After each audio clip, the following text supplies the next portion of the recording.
Okay, now before you say, oh, he's only praising Russia because he's a shield for Putin. He wrote this morning on Truth Social. He wrote, I am not happy with the Russian strikes on Kyiv. Not necessary, very bad timing. Vladimir, stop! 5,000 soldiers a week are dying. Let's get the peace deal done. Let's go on to President Trump and the Ukraine-Russia offer right now. Let me just sort of explain this to you because it's hard, and it's even hard for me. And of course, Lane the Brain here has done a great job. It kind of started with the mineral rights deal yesterday as I was reading up on it, and I was delirious where I thought I was being chased by Canadian geese in my bed last night. What? Yeah, well, I'm dehydrated. So, to sort of put this in a nutshell, President Trump counted to 3.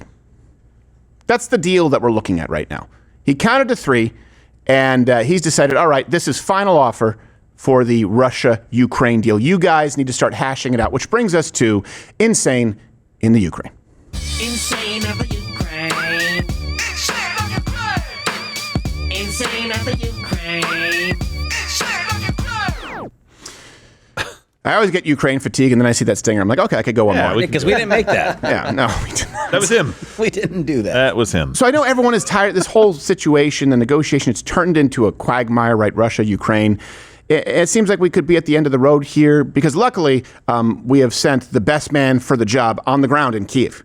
We spent nearly $200 billion to the defense of Ukraine. There are lots of questions about where the money is going. There's nothing to hide. We're absolutely open. It wouldn't ought to be possible by the United States of where those dollars are going. We are kind of the living shield against Russia's invasion to the civilized world. I want to get to Russia's intentions and the possibilities of a ceasefire. Which prompted Putin to immediately launch all remaining missiles. Yeah. Oh, shit. Did Zelensky say that he's the shield protecting us from Russia? Yeah. Apparently. I hope Ben does a good job with that. I just hope he did you just say you're a shield? That's retarded, sir. Like, you're a human shield.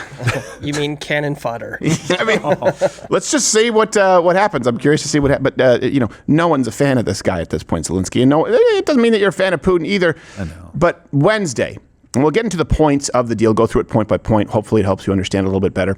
I actually think this is pretty good kind of final offer, in my opinion. Pretty reasonable. Donald Trump, Zelensky got into another blow up, this time over. And the problem with Zelensky is this guy's never consistent. He kind of does a handshake deal and then changes it. This time there was another blow up over Crimea. Trump versus Zelensky, round 2. President Trump accusing Ukrainian President Zelensky of, quote, inflammatory statements today in a lengthy social media post after Zelensky reiterated he would not concede any territory to Russia, including Crimea, which was annexed in 2014 during the Obama administration. Look, I don't like Putin. I don't like what Russia is doing. I don't like us sending money to Ukraine. But I will tell you what I really, really, really, really don't like is Zelensky acting like he's in a position to be making demands on anything. I know. And then blaming us for not being able to secure your peace deal. Right. We will not give up any land. What a bet! Yeah, it's a good thing you don't want to give that back. Russia didn't ask you. No. They took it. Yeah. Why do we live in this fantasy world where anything belongs to anybody? It is yours if you can keep it. I hate that that's the rule of the road, but it is. Our Constitution is literally a piece of paper that is useless unless we can enforce it, unless we can defend it. That's it. Yes, exactly. Stop with the games. They start with the premise of it is ours if the U.S. will pay for us to keep it. Yes, you pay. You pay. By the way, we demand A, B, C, D. How about you demand nothing? Shut up. And take it and like it and say, thank you, sir. Please. Thank you. These are the words that we want to hear, Zelensky. And Putin, I get it. Putin, not a good guy, bad guy. But you are just a prick. You're just a prick. Yeah, a little bit. So, President Trump wrote this on Truth Social. He wrote, Ukrainian President Volodymyr Zelensky is boasting on the front page of the Wall Street Journal that Ukraine will not legally recognize the occupation of Crimea. There's nothing to talk about here. This statement is very harmful to the peace negotiations with Russia, in that Crimea was lost years ago under the auspices of President Barack Hussein Obama. His middle name is Hussein. It's Hussein. A lot of people didn't know that. They say, no, that's not his middle. I say it is. And is not even a point of discussion. Nobody is asking Zelensky to recognize Crimea as Russian territory, but if he wants Crimea, why didn't they fight for it 11 years ago when it was handed over to Russia without a shot being fired? It's inflammatory statements like Zelensky's that makes it so difficult to settle this war. He has nothing to boast about. Nothing. I know some people think he has some things. Nothing. I have nothing to do with Russia, because he knows what they're going to say. Mm-hmm. But have much to do with wanting to save, on average, 5,000 Russian and Ukrainian soldiers a week who are dying for no reason whatsoever. I look forward to being able to help Ukraine and Russia get out of this complete and total mess that would have never started if I were president. And we'll get to the deal. Saying Ukraine will not legally recognize the occupation of Crimea does not make it true. Kind of like how Josh refuses to legally recognize the restraining order filed against him by Hooters. You can, it's still there. I just go there for the mashed potatoes. It's still a thing. Open the door. What? What was that? I didn't even hear what he said. Was that me? Open the door. And so here's the thing, too. I will say this. In Putin's defense, I know right away people are going to go nuts. I know. Putin seems to be, like him or hate him, seems to be pretty clear about the terms. He's been pretty consistent. You may not like the terms as far as what he expects with the lines where they are right now, what territory he expects, what he's willing to compromise on. Like, he's been, for everyone saying you can't trust this guy at all, he's been more consistent. Not saying he has been entirely consistent. He's been more consistent on his terms and coming to the table than Zelensky. You remember the last blow up, right? Zelensky was minutes away from a deal that day until he decided to be, again, I'm sorry for the language, a total prick. So last night, President Trump did say that he thought he was close to a deal, at this point with at least Russia. I will say that I think Russia is ready, and a lot of people said Russia wanted to go for the whole thing. And I think we have a deal with Russia. We have to get a deal with Zelensky, and I hope that Zelensky, I thought it might be easier to deal with Zelensky. So far it's been harder, but that's okay. It's all right. But I think we have a deal with both. Okay, now before you say, oh, he's only praising Russia because he's a shill for Putin. He wrote this morning on Truth Social, he wrote, I am not happy with the Russian strikes on Kyiv. Not necessary, very bad timing. Vladimir, stop! 5,000 soldiers a week are dying. Let's get the peace deal done. So here's the thing. He is being consistent in saying, you need to stop the dying and you need to stop the dying. You may not like where he lines up on territories, where he lines up on mineral rights, where he lines up on NATO. He has been remarkably consistent. Can we all agree in saying, you need to stop the death as best you can, and so do you? Since last year, I mean, even before last year, since 2 years ago, he's been saying the same thing. Right. That the dying needs to stop. That's been his clear. Right. Because it's obvious there's not a military solution for Ukraine. Russia cannot take over Ukraine. We've seen that. Ukraine cannot get Russia to get out of their country. We've seen that. No, and it's like the only way Ukraine wins is if the U.S. lets our soldiers die. Exactly. Yeah, that's it. And I actually disagree with one statement you just made. Russia absolutely could take Ukraine if they didn't get any more aid from us. They'd go alone. Well, that's true. Yeah. Yeah, so that's the point. That's also because that's important because that rug needs to be pulled if we want the dying to stop. I've talked about how false empathy creates real victims.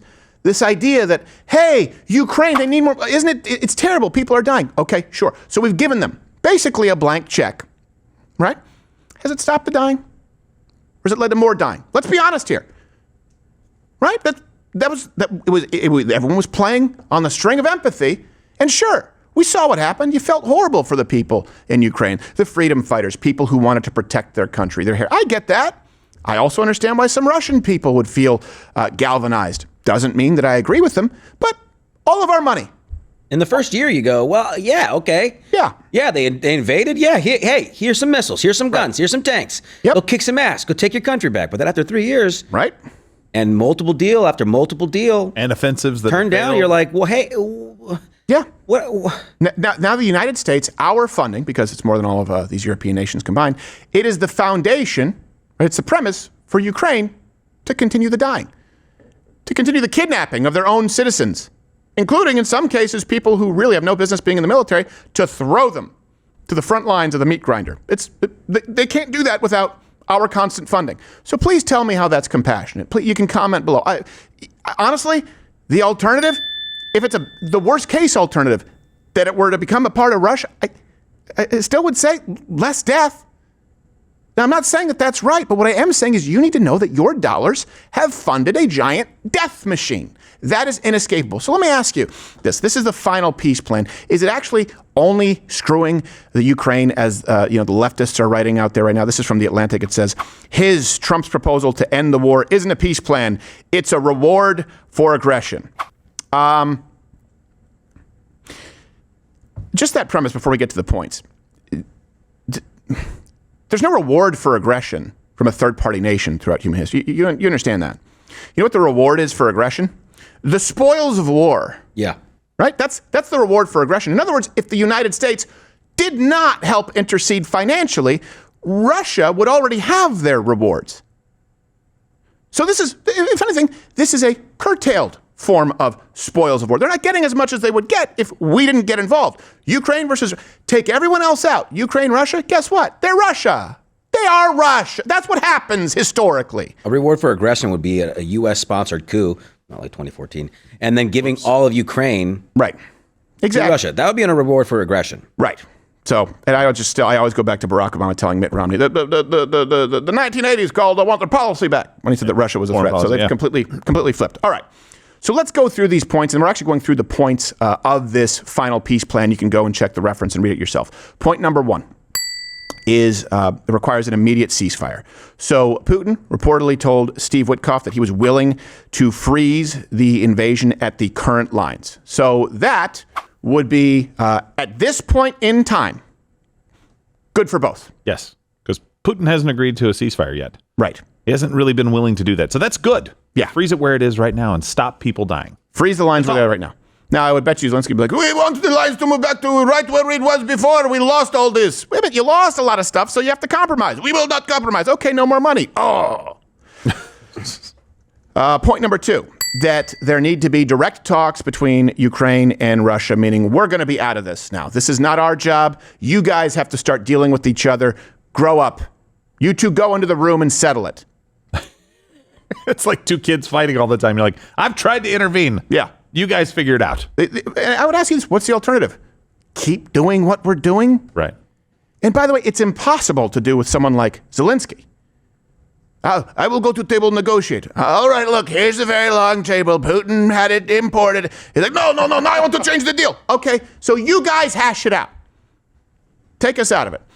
Point number three, of course, Ukraine would not be able to join NATO, which Russia has said for a very long, that is their red line. They've been concerned about it. Whether you believe them or not, okay, but they have said that's a non-negotiable. So Ukraine, no NATO, but they can look for admission to the EU. So in February 2025, the Russian Foreign Minister Dmitry Peskov said that Ukraine has the sovereign right to join. So they should be good with that. That's from him. That's from a Russian spokesperson, effectively themselves. And Trump, this plan would I guess include some pretty robust security guarantees from EU nations as well, if this were to happen. So no NATO, yes EU, okay. Verdict here. What's the alternative? This is probably the best compromise for Ukraine. If Ukraine throws a fit, if Zelensky throws a fit, that means he wants NATO, which means he wants all of the things. You guys understand that, right? Yeah. Like if you get to the point where Zelensky's like, we need to be able to join NATO, you understand that that is saying we will make no concessions or compromises with Russia, who, by the way, have largely kicked our ass. It's delusional. Yeah, and it may be good for Ukraine to be a part of NATO, but it's not good for the rest of the world, certainly not good for Europe to have Ukraine as NATO at that point, because if that's the case right now, then we are technically supposed to be at war with Russia. Right. Yeah. Point number four, as far as the territory, and this is a big one, right? So Russia would sort of keep their de facto control of the gains that they've seen in eastern Ukraine. Ukraine would still have access to the Dnipro River and the Zaporizhia nuclear, the Dnipro River, the Zaporizhia power plant, the nuclear power plant would actually be transferred to American control. Yeah. That's a big one. Right, that's a pretty big one.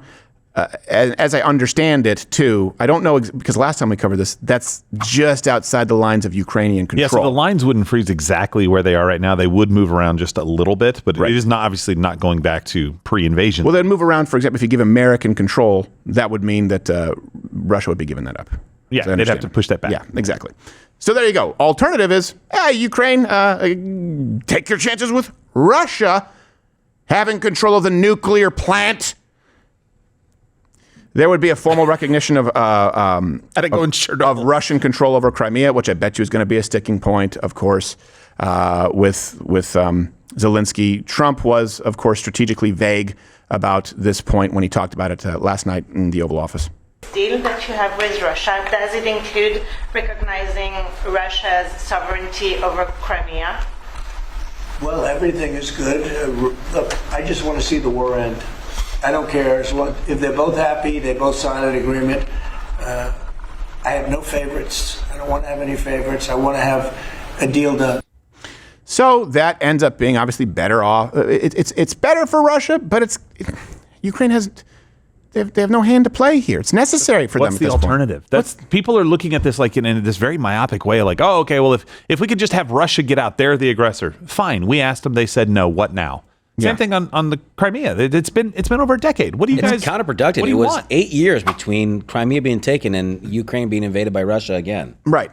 Yeah. I mean, it was before your time. Now you're here. You took office. Did you campaign on that? Did you campaign on taking Crimea back? Did you build up your military in an effort to do that? Did you start kind of strengthening your alliances to prevent an invasion that would further? I mean, what steps did they take, and why are we where we are today? Do you know what the truth is? Not a single other nation has effectively built up their military to the capacity that they need. Only the United States, because it's all been predicated on the United States picking up the slack. Yeah. Screw you, rest of the world, militarily. Start taking care. Start owning your own shit. All right. Point number 5 in this deal, completely unclear. I'm sorry, I can make no sense of it. So you can go and read it. I'm going through this point by point. We don't want to get admonished. No, I don't want to get admonished. I'm just letting you know. Someone can comment and let me know what it is that it just seems very difficult to. Yeah, I'm sure somebody really understands it. Point number 6 in this deal, of course, Ukraine would sign the mineral rights deal with the United States. That would be great for Ukraine because the United States would have a vested interest, sort of a de facto security interest in protecting these mineral rights with Ukraine. Yes. Now, remember, this was a sticking point before where Zelensky was like, we will not do this. We will always keep our minerals. Really? Okay. Hey, there are the Russians. No more money. Good luck. They took your minerals, by the way. Yes. Yes. We will always have our mineral. Where'd they go? Oh, no.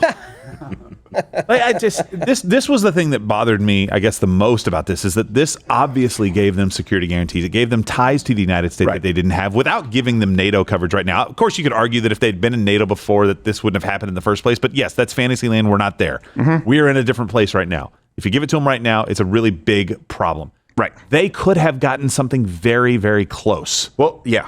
And let me bring you to the next point here. And we were talking about this in run through. So point number 7 in this deal is the lifting of sanctions and increased sort of economic cooperation between the United States and Russia. That could be good for everybody. Now, I understand you can't trust Russia any further than you can throw them. But let me present to you a possible scenario, right? You guys all know about the tariff war. I know that they've moved on from it in the media. Something about, they're talking about Nazis on CNN right now.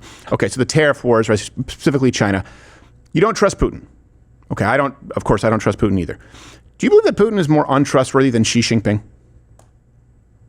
Okay, what if we live in a world where, as a result of this conflict, we know that you guys have been obviously seriously damaged by this war, and if you promise to play ball, we're actually not going to put these same kinds of tariffs on you so you can build up your manufacturing sector and cripple China for a lot of raw materials, for parts. I'm not saying that it's ideal. We don't want to superpower Russia, but that doesn't really just happen through manufacturing. Would we not be better off potentially having the option to work with Russia as opposed? We already know the devil that is China. And of course, China has been communist. They have maintained remaining communist. Their citizens are communist.